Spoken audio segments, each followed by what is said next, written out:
Hi.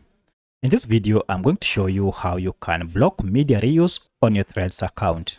By turning off or disabling media reuse on your Threads account, it means no one will be allowed to repost your photos or even your videos on Threads app. If this video helps, please like and subscribe. Now to do this, go to your Threads app and tap on it to open, and then log into your Threads account.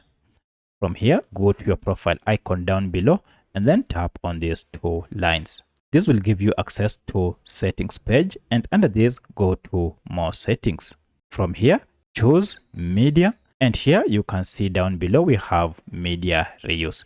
Currently, you can see it is turned on, and you're told that when this is on, others can reuse your photos and videos on their posts.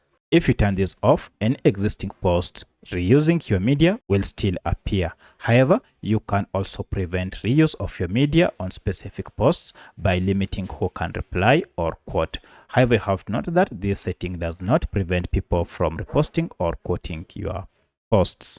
Now, I'll go ahead and turn this off, and you can see here, this will prevent others from reusing your media in new posts. Confirm this by turning it off here, and you can see now media reuse is turned off. Should you change your mind one day, then come back to this page and turn this media reuse on to allow others to repost your media files. So that's how you can turn off or disable media reuse on your Threads account. If you have any other question, kindly let me know in the comment section. Otherwise, thanks for watching, and let's meet in the next video.